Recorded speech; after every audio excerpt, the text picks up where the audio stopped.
The 5th District Court of Appeals in Dallas, Texas is now in session. Justice Carlisle is presiding. Good morning. Welcome to the 5th Court of Appeals. We're here on our first day of the new term and are excited to be back to work here hearing arguments. We've got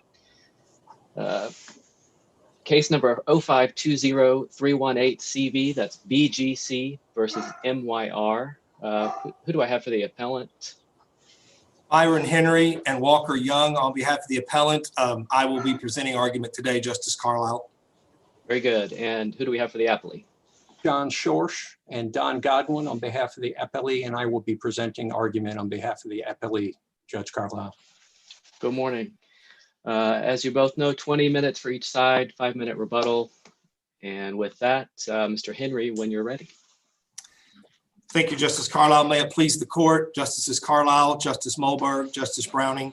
I must confess this is my first foray into electronic argument via Zoom. It's also the first time I've ever presented oral argument seated. I worked on a lot of systems with Wi-Fi where I would stand, and I just decided, no, I'm just going to sit down and do it once, and if it flops, I'll never sit again. So, and I am wearing a full suit, not just the top, for full disclosure. This case is a special appearance. You're no strangers to the standards required for special appearances and personal jurisdictions in the state of Texas. I think both Justices Mulberg and Justice Carlisle have authored opinions on the same, including a few this year. So I'm not going to belabor all of the details unless something comes up specific. But basically here, we believe the trial court erred in overruling the appellant's special appearance because the evidence supporting specific jurisdiction was lacking when focusing only on the conduct that gives rise to the claims at issue as pled.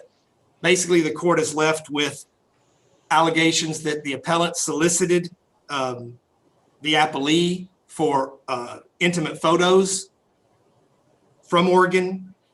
He sent intimate photos to the appellee to Texas from Oregon, and he allowed one of his daughters to view his phone in Oregon, which had a photo of appellee on it, which resulted in his daughter seeing the photo, taking a picture of the photo and sharing it with her sister in Washington and her grandmother in Oregon. And that conduct all occurred in Oregon as well.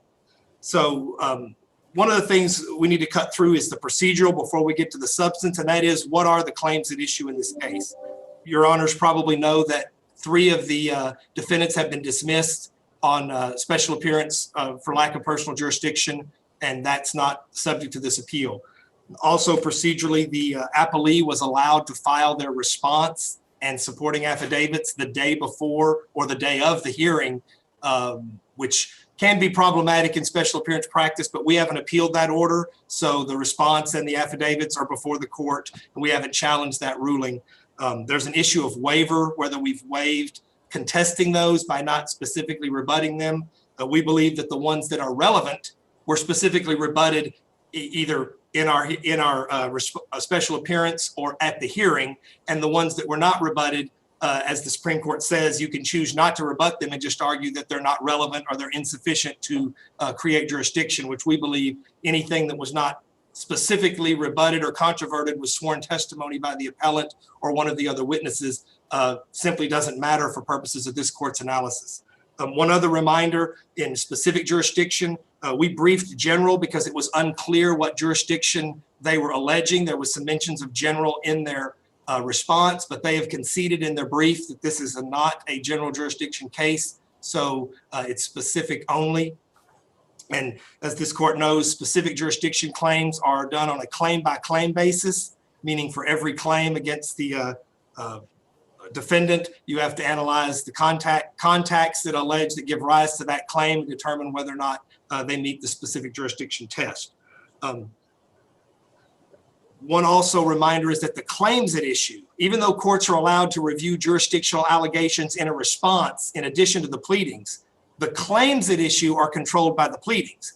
You don't add claims in a response. You can add jurisdictional allegations, but the claim-by-claim analysis and nexus still requires whatever they add in their response. You still have to measure that with whether or not the claims in the pleadings as pled, those contacts give rise to those claims.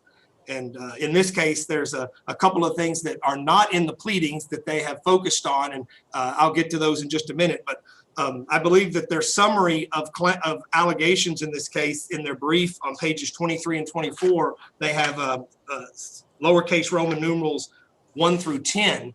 And if you read through those, the court will notice that there's only a few of them that even involve conduct connected to Texas and the claims, and those all actually occurred in Oregon. For instance, Roman numeral 2 says that appellant many multi-day hotels in with appellee at which he surreptitiously and illegally took naked images of appellee. So on this claim, there is actually no claims pled in their pleading with respect to taking photos while in Texas. There is an intentional infliction of emotional distress claim, but that claim is not premised on any taking of photos while the appellant was in Texas. And as the Kelly case makes clear by the Supreme Court, the pleadings control the framework by which this court does its review, and the entire special appearance proceeds. And if the facts, either in the affidavits or at a hearing, do not conform to the pleadings, then the plaintiff must ask for leave to amend and amend the pleadings to conform to the evidence, which does occur, by the way. Here, there's been no amended pleading. There's been no request for leave. So the first amended pleading, the clerk's record at 171, is the pleading that controls in this case. The intentional infliction of emotional distress claim and the invasion of privacy claims that are alleged in that pleading do not state the taking of photographs is what that claim is based on. That's not alleged. Mr. Henry, let me ask you a question here. I mean, where is the law that tells us you have to specifically allege the facts if the cause of action is pleaded? It's my understanding of Texas procedure, if you're upset with the facts, you've got a special exception practice. Or in this particular rule, I don't have it before me, the trial court, yes, the claims made or claims before us are framed by the pleadings, but we are to consider essentially everything before the court in deciding de novo a special appearance. So how is it that they are required in the invasion of privacy count to allege the fact of surreptitious photographing of the plaintiff? Well, if they want those contacts considered, first, they're alleging that my client being in Texas and taking those photographs in Texas is a contact. He has to be sued for that. And a specific jurisdiction claim, you have the claim has to arise from the contact. So if my client flies here and takes surreptitious photos, and let's say they weren't relying on that in their brief at all here today. Let's say it didn't even come up. They are in their brief, even though it's not in their pleadings. They could tell you that here at the oral argument or put it in their brief, but it would be of no moment with respect to your jurisdictional inquiry, because none of the claims alleged arise from coming here to Texas, staying in a hotel, and surreptitiously taking photos. If they sue us for that, and actually that is the gravamen of the claim, such as, let's say he flew here to Texas, was in the hotel room and actually committed an assault of someone or committed another tort while here in Texas, that the courts have said is plenty. One contact is enough if the actual tort arises from the contact, but you have to actually sue for it. And there is actually a case, it's not in our brief, but I'll give you the citation for it. It's 2018 Westlaw 988907.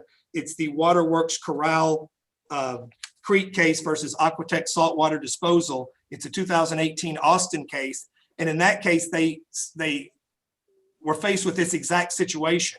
The pleadings had a breach of contract claim in that case, but the only breach of contract alleged was for violating the letter of intent. In their responsive pleading, they alleged multiple facts with respect to other breaches.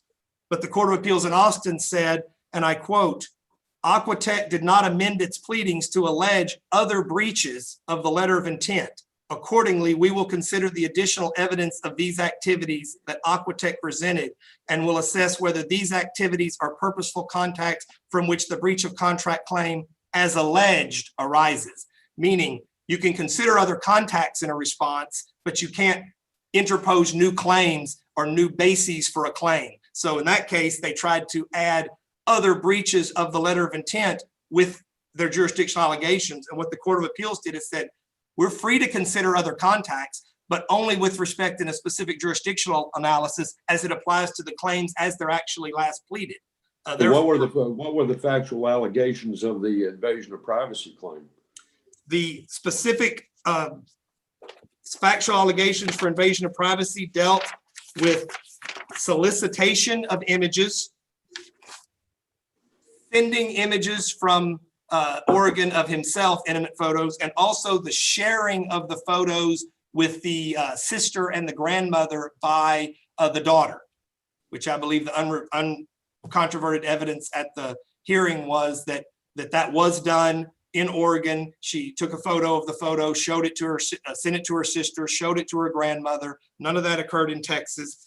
And in fact, the jurisdictional facts section of the last amended pleading is on pages 174 and 175 of the record, which basically summarizes the jurisdictional facts. And there is no allegation whatsoever regarding taking photos of the appellee while in Texas, or that gave rise to an intentional infliction of emotional distress claim or an intrusion on seclusion claim. And so we believe that when your honors are reviewing the facts alleged, everything before the court, as Justice Mulberg pointed out, including the response and the affidavits, you still have to take those facts and juxtapose them against the claims and say, which one of the claims did these facts, or which one of these facts are the facts from which the claims arose? And in this case, there's just no claim. In other words, if we went to trial tomorrow on this pleading, we would not have to defend ourselves against the taking of the photos. There wouldn't be a jury question. I wouldn't need to file a summary judgment on it because it's simply not in the pleadings. Not only are the facts not alleged at all, we know that you can look at new facts in a response, but the claim doesn't exist. And so if she files an affidavit on the day of the hearing, which has 20 more things we did in Texas, and 15 of them give rise to new claims, whether it's a breach of contract claim or a fraud claim, all that's necessary, and the court said so in Kelly, and the Waterworks case confirms it, that they have to ask to amend their pleadings to conform to the evidence. If the court grants that, then there's a new pleading.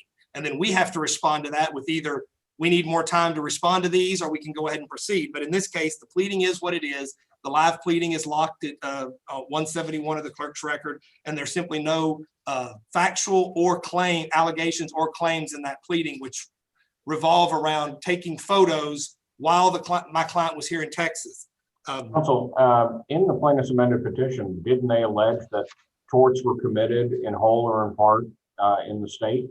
And in response to that, is there any special exceptions that were filed on behalf of your client, asking them to allege in greater specificity? No, we specifically denied that in our special appearance, and then at the hearing, we specifically denied the alleged torts that were committed. We denied those under oath at the hearing.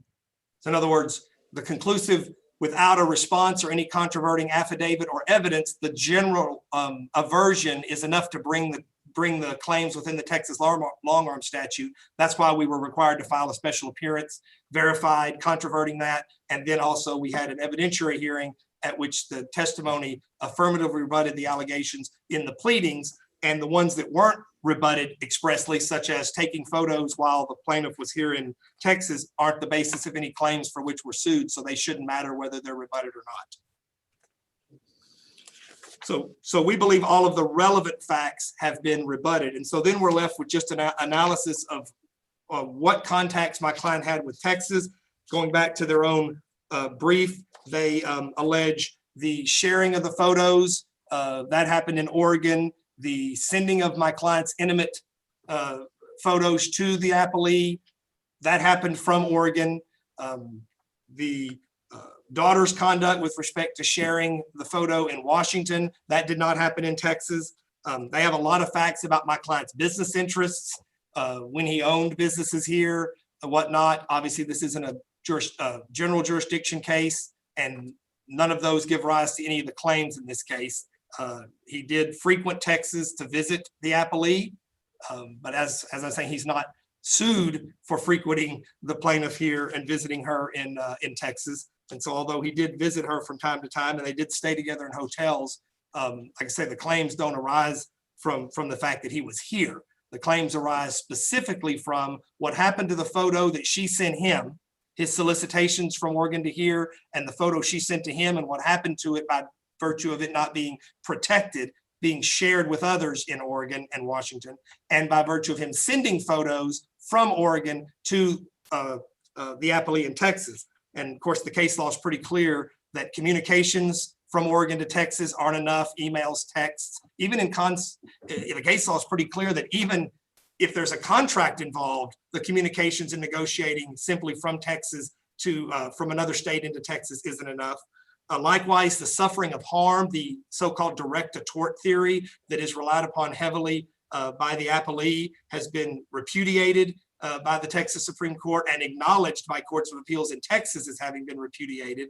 And likewise, it's been a while in Texas, but suffering harm here, the fact that the plaintiff resides here is not enough to simply confer jurisdiction because they, quote, suffer the harm here. The Searcy case makes pretty clear on both the communication front as well as the suffering harm here that that's not enough.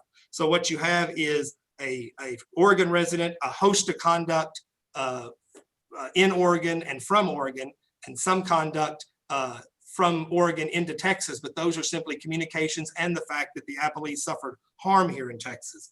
I would point out that this court's recent opinion in the M.Y.R. v. James case, it's a 2020 case, basically made the point that when a party can interact with another party anywhere in the world electronically, whether it's by email or text, the fact that they happen to interact with someone in Texas is not enough to confer personal jurisdiction.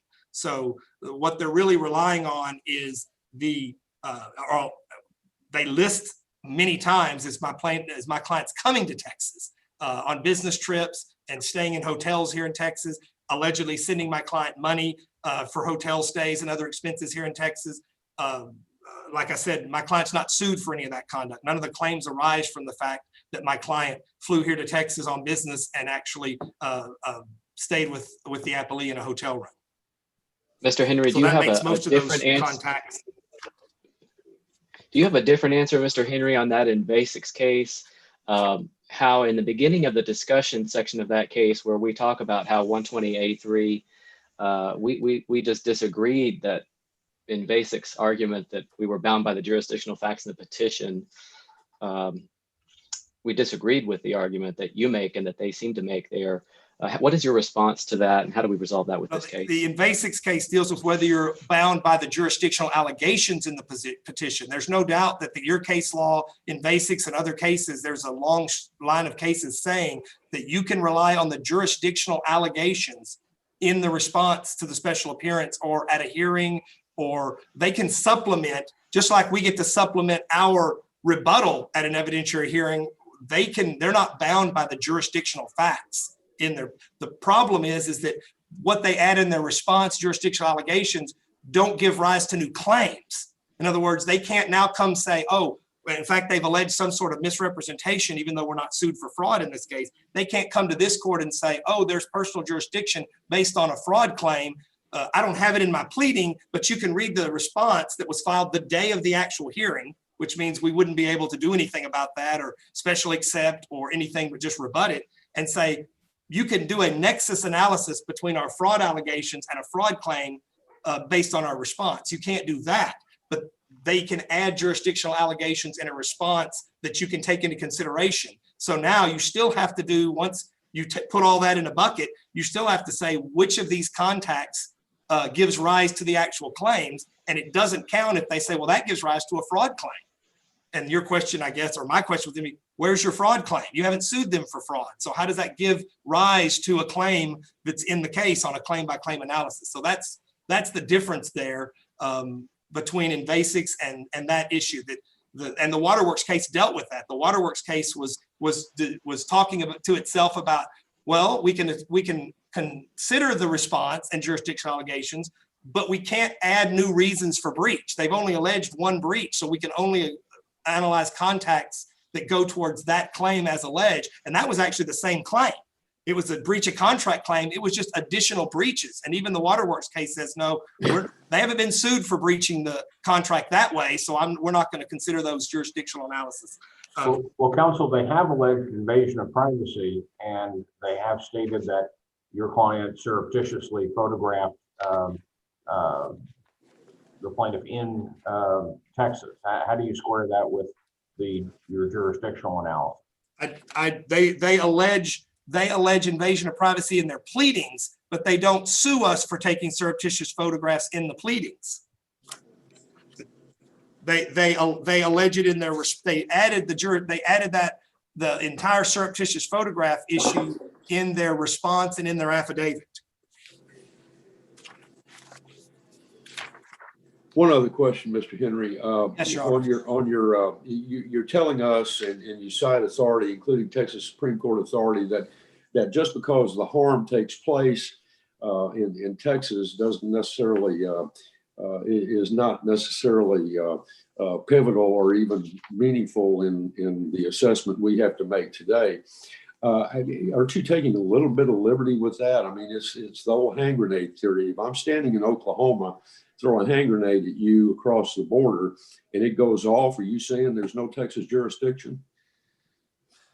Your Honor, you just opened up there's probably hundreds of cases analyzing how intentional the contact has to be towards the forum state, without getting into what I'm sure you're familiar with from the LG Electronics opinion that you wrote with respect to Asahi and Stream of Commerce Plus. This isn't a products case, but the bottom line is what the court has said is, both Fifth Circuit and Texas Supreme Court and Courts of Appeals, is that when you file, for instance, a harm case, the analysis that the harm happened because the plaintiff is in Texas, not the harm happened in Texas, like a car accident. It's the fact that the harm happened personally to a person who happens to be in Texas. So a car accident that happens in Texas, the locale of the injury and the actual accident is here, but for more subjective type torts, like sending something from another state, like a text or a piece of mail or a phone call into Texas, the fact that the plaintiff is here, was shocked to hear what she heard or see what she saw, and suffered emotional distress while she's in Texas, that's not enough to satisfy the jurisdictional analysis. A person that throws a hand grenade over the border into Texas is likely to pretty much know, or should have known, that a good bit of the harm would have been suffered here. Thank you, Mr. Henry. If there are no other questions, we just ask the court to reverse the special appearance and dismiss my client from the case. Thank you. Schorsch? Your Honor, I need to raise my desk, and I notified Lisa that it would take a moment and make some sound. So if I disrupt you all, I apologize in advance.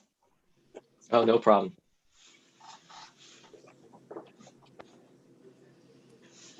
Sorry about that. Is my mute off? Yes. Thank you, Your Honors. May I proceed, Your Honors?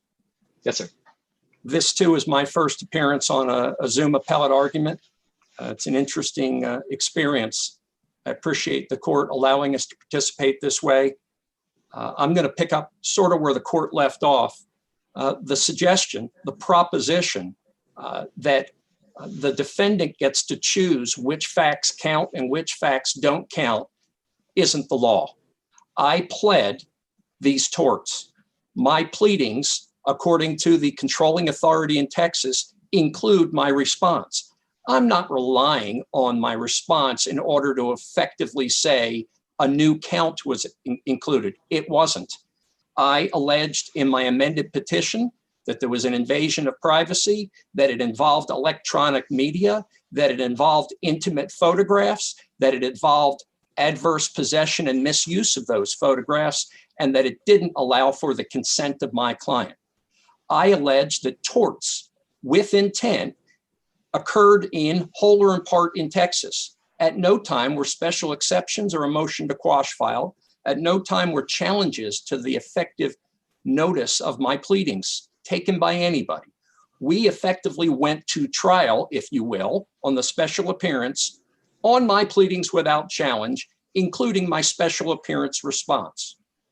That included the affidavits that were attached to my response. That included deposition excerpts that were attached to my response. It included declarations and exhibits that were all authenticated and attached to my response, not a single one of which drew an objection, all of which was waived, all of which is part of your record. This man has a plethora of contacts with Texas that involve all of my counts. The whole theory of devolving count by count to analyze each individual fact assumes that you have counts that have different material facts, i.e. a tort claim separate from a contract claim, separate from a products claim, different parties, different timing.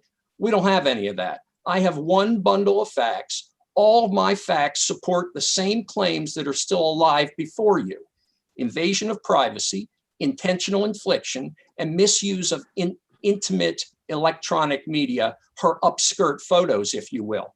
We don't need to go any further than this man knowingly flew his private plane to Texas on multiple occasions for the express purposes of courting, grooming, photographing, and having sex with her, that he paid for these trips, that he booked hotel rooms for these trips, and that he surreptitiously photographed her on multiple occasions that she discovered later in Texas hotel rooms on these trips.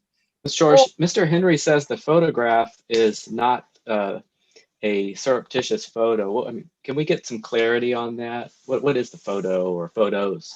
Well, there are multiple, yes, Your Honor, there are multiple photographs, and I think that Mr. Henry is talking about a different photograph. There is a photograph that was solicited by the defendant while he was both in the state and out of the state. Please give me a photo. Please give me a photo. Please give me a photo. I love you, love you, love you, love you. I need a naked photo. I don't know why anybody needs a naked photo, but so be it.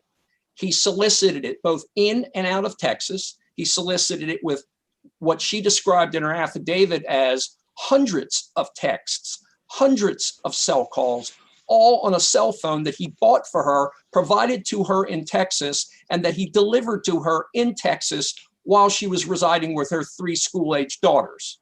The photographs include the following. 1, he solicited photos from her, and she inevitably gave in and gave it to him. 2, he sent her unsolicited, what my children would call dick pics, what Chapter 21 of the Texas Penal Code describes as upskirt or inappropriate pictures. He sent her uninvited photographs of his erect penis, and he did it on multiple occasions. He admitted in the hearing that that was his phone number, that that was his text, that that was his picture that he took and that he sent to her in Texas and she received in Texas. I don't think we have to go a whole lot further than that. I pled that his tortious conduct was in whole or in part based on violations of the Texas Penal Code, criminal behavior. If he wanted more information about the individual particulars of every single bad thing his client did, he could have specially accepted. He could have taken jurisdictional discovery. They didn't do any of that. In fact, they barricaded me from all discovery. I was granted the fantastic privilege of taking 2 60-minute depositions by video. That was it. Not a single document. They didn't respond to my requests for disclosures, though they were delivered twice and filed with the court. And if they have complaints about, oh, oops, I didn't understand that it included that photo too. I didn't have 52 counts. I didn't sue for trademark infringement. I didn't ask for royalties by picture. If I was to submit this case to a jury, I would be submitting a broad form charge. And it would say, do you find that this defendant intentionally caused her emotional distress? And then it would have had a definition of what the legal meaning of those words was. Counsel, the evidence. counsel, Yes. putting aside the common law claims such as invasion of privacy and focusing our attention a little bit more on the statutory claims, like the Penal Code section that you referenced and the 98B of the Civil Practice and Remedies Code, are you asking this court to rule that the sharing of an intimate image or images in the context of what appears to be a consensual relationship in which exchanges are made by both parties qualifies as tortious conduct and suffices as a basis for intentional infliction of emotional distress? Well, I have to answer it in 2 parts, Your Honor. I think that the same bundle of facts that support my common law claims support the claim that you've asked about. There's just more of them. There's a big bundle of the same facts, a 3-year series of activity of doing these things. Secondly, I do think it violates it. Even though part of their conduct occurred out of state, the moment there was an adverse possession of those intimate photos, I believe there's a violation of that statute. He adversely possessed when he allowed someone else to photograph. He adversely possessed when he retained them for at least a year. Again, for what purpose would you retain surreptitious or voluntarily delivered intimate photos of someone beyond when you no longer had use for them? He had discarded her. When that adverse possession occurred and he continued to have prurient utilization of those photos, prurient possession, sharing of those photos among his family members and who knows how many friends, I think he did violate that. Well, counsel, the statutory language, as I recall, specifically refers to, and I don't think they use the word publish or publication. I think they use a different term, but that certainly is what they're referring to is publishing or sharing it on the internet. As I understand it from the record, that's absent from this case, correct?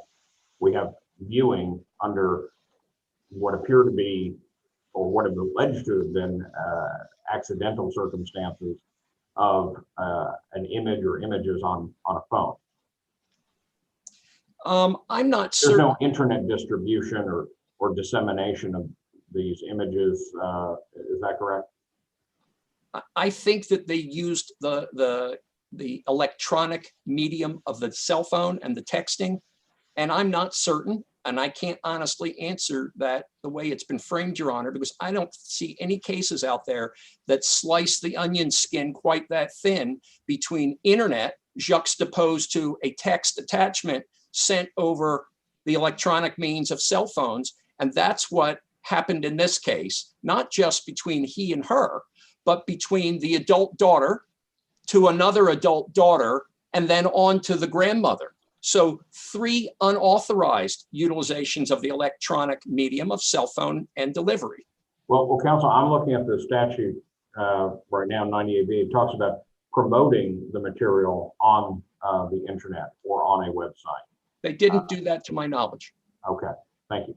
They did not do that to my knowledge. I will tell you that the remedy, I sought an equitable remedy of disgorgement and return. Demand was made for that pre-suit by the plaintiff. It was mocked. There's an exhibit that's attached in the record in which text exchanges occur in 2017 between the plaintiff and the defendant, where she lays out bare the emotional tumult and injury she was suffering to him. And his mocking response was effectively, well, you can't unscrew a pregnant girl, so get over it. Rather than, I'll gather up all the pictures and I will cleanse my computers and electronic devices and anyone else's who got it, and I will return them to you as you've demanded. And my lawsuit seeks cleanse, disgorgement, and return. And so I do think it's wrapped up in my remedies and in my entitlement to return. I don't know where else I would get the disgorgement remedy as a specific item. Certainly, I can equitably ask for my own property to be returned.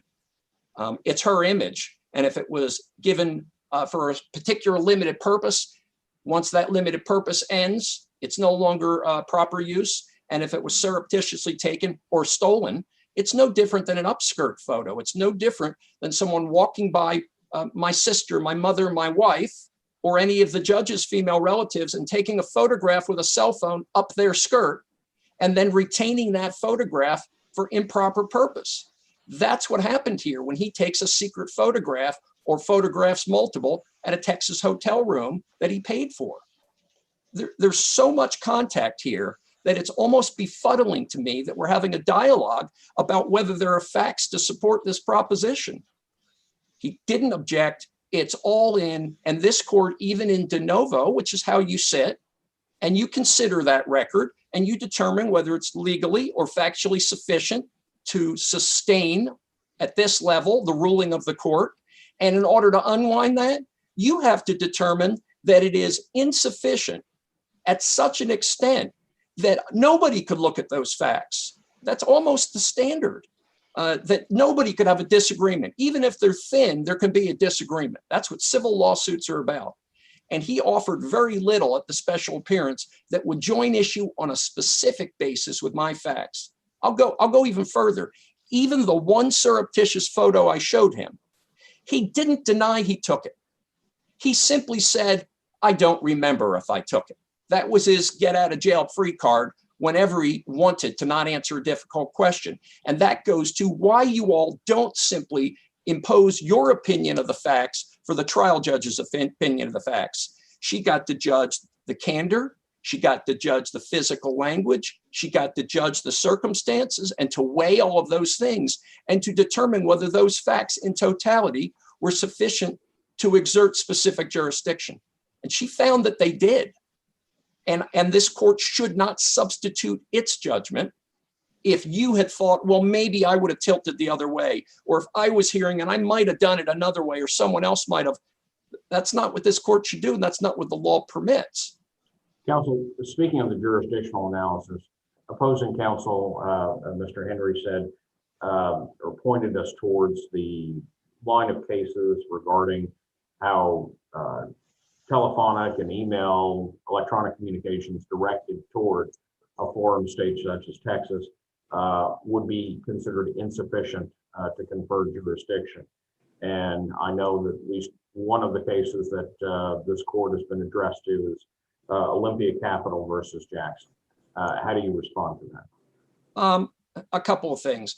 I'm not aware of any case that says under no circumstances should we consider electronic communications that come into and go out of our state and that relate to the alleged wrongdoing upon which jurisdiction is based. So the idea that they never count for anything, that's not the law.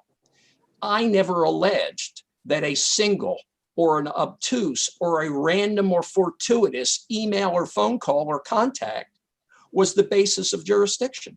To the contrary, I'd look to the boldface captioned quotation of the Supreme Court dissent in the Searcy case, in which the definition of those words is in bold italicized, because we don't have a circumstance in which a single fortuitous event happened. We've got a circumstance in which overwhelming events happen.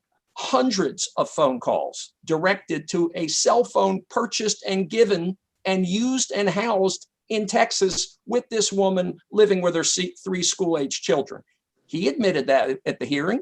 He admitted he bought her the Galaxy phone. She testified in her affidavit. She testified in her affidavit, hundreds of texts, hundreds of cell phones, all on the cell phone that he bought, paid for, and was used in her house. He admitted, I sent those penis pictures text to the cell phone in Texas that I got her. We're not talking about a random contact or fortuitous contact.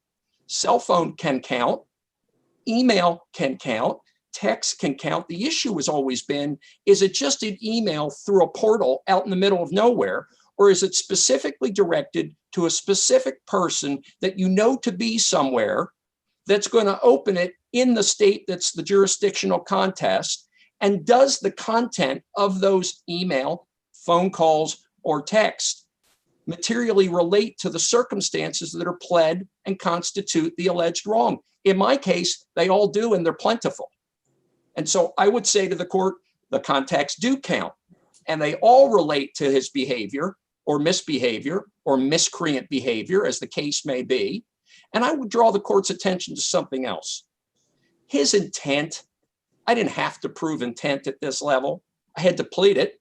I did plead it, but I put on evidence of his intent, because the fact that he's being sued for the very same pattern of behavior in another state by another woman for doing the same things, upskirting her, emotionally abusing her, sending her unsolicited dick pics on phones that he got her, that shows that he knows what he's doing, and that behavior, his customary behavior, it's not customary to me. It's not customary, I hope, to the court. I don't hope it's customary to the jury that ultimately hears this, but it's customary to him. He knew what he was doing. That means that the contacts weren't random. The contacts that I connect to these actions are directly related to my claims, his behavior, and this jurisdiction. They interweave with all of those things, just like the cases that this court has published require. I don't know what else you could have other than a video of him doing it in Texas while he was at that hotel that he paid for. Short of that, I don't know what else the court would need. You're never going to have a confession. We don't have a confession, but boy, we've got a lot. And they could have and should have maybe attacked the affidavit. They could have or should have maybe been a little more candid at the hearing, because I believe, if you read the transcript, that the court found the defendant wholly unbelievable. He wouldn't even remember things such as, did you keep your own penis pictures private on your own phone? Are you embarrassed that they're publicly disseminated? Didn't you intend your own erection pictures to be private, as at least between you and the person you sent them to? I don't know. I don't recall. It was wholly unbelievable. It went to the weight and the credibility. And it's one of the many reasons this court should not step in and give the billionaire a free out so that he can make this mother of three fly up to Washington State to sue him for the same behavior that the other woman has sued him for in his home state. If the court has no other questions for me, I think the case is abundantly clear. I think that minimum contacts are established plentifully. They were pled. They were included in the live evidence as well as in the affiant evidence and exhibits, and that the interest of justice and the traditional notions of fair play, they're not offended by making this billionaire stand here in Texas to answer for the injury he caused in Texas by his intentional conduct over a period of 3 years. Not an obtuse, random act, not an overwhelming hardship for him to come here. He'll just fuel up the personal jet, fly right in just like he does every other time. He's already got local counsel. The witnesses to her trauma are here. The witnesses to the phones and the texts and other behavior and the hotel records, they're all here. There's no reason to go anywhere else. And I would ask that the court affirm the trial judge. Thank you. Thank you.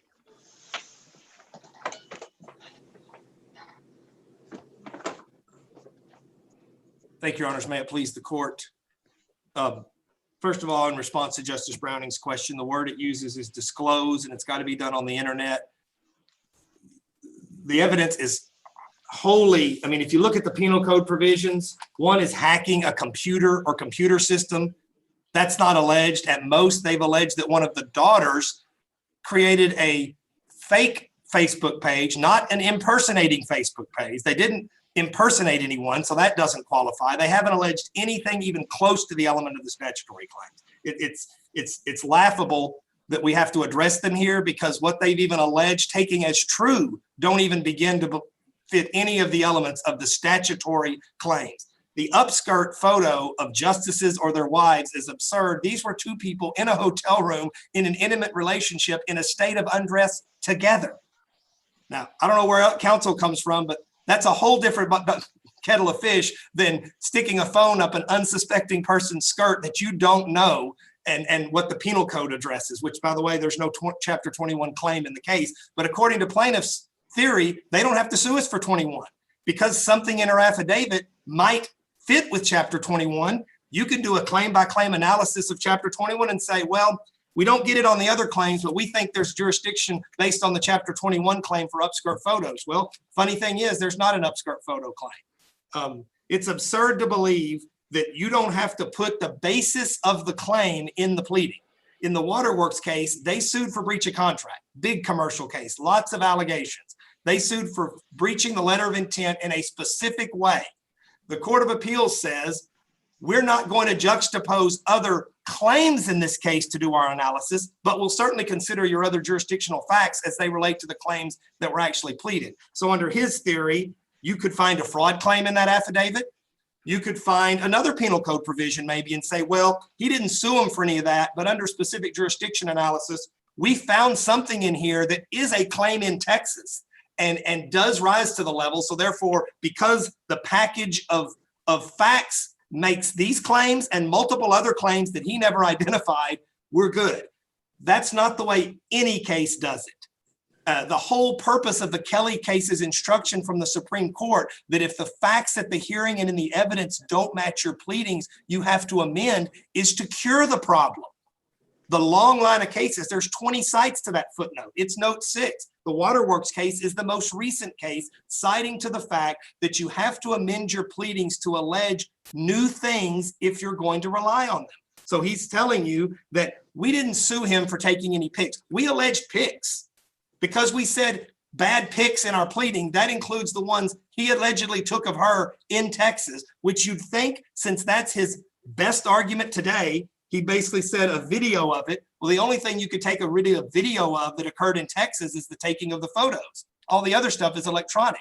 So his best argument is if you had a video of him taking a photo of the appellee in a Texas hotel and the specific facts pleaded, you might be able to do for that claim only, you might be able to satisfy minimum jurisdiction because it happened here, all the elements are present. So for that one claim, that's the one thing we're not sued for. We're not sued for coming to Texas and taking secret pictures. It's not in the pleadings anywhere. So we weren't sued for it. So that's the one thing he says you could have got a video of, and that's the jurisdictional link. Everything else, the coming to Texas on the private jet they like to talk about, the staying in hotels, none of that is related to what we're sued for. We're sued for what happened to a photo she provided us consensually. What happened with that photo? You read, I mean, the pleading says it. I mean, the pleading has it. I don't need to convince anyone. I've read it 24 times. What we're sued for is what the daughters did with the photo my client already had, and him sending his supposedly unwanted photos to her in Texas. And then he talks about all the communications. Well, this court in Fried Frank v. Millennium Chemicals, it's a 2017 case, Westlaw 3276010, said in that case, even continuous communications from the forum state. In that case, there were dozens of communications to the forum state. The actual quote is, even with continuous communications, they don't satisfy minimum contacts. I'm not saying communications don't matter. A lot of times in connection with certain claims such as fraud, in connections with contract claims with respect to how the negotiations went, it's part of the package which this court can rely on to find jurisdiction. But in this case, 90% of the allegations of what we're sued for, not allegations that they're just throwing out in the wind that happened. Maybe my client came to Texas 1,000 times from 2009 to 2017. The case law is replete with cases that completely disregard hundreds of contacts if the claims don't arise from them. So I would just ask the court to consider the claims and the allegations on a claim-by-claim analysis as required by the case law for what we're actually sued for, and not what they don't like, that they don't like what happened. And one last thing on de novo review. De novo review is just that. It's non-deferential, which means this court does get first shot at everything. The court does get to substitute its opinion for that of the trial court. Because it is a de novo review, it's a review of the complete record in your favor. And so you don't owe deference in this case. You're free to give it if you think it was reasonable, but you don't owe deference in a de novo review. So Thank in you this very case, much, we Mr. oh, I Henry. apologize. I'm reversing the clock. I'm sorry, Your Honors. We ask that you reverse, and if there are no more questions, I'm done. Sorry about that. No problem. Thank you all for excellent argument. Briefing. Cases submitted. Thank you, Counsel. Thank you, Your Honor. May we be excused? Yes, sir. Thank you. Thank you, Your Honor.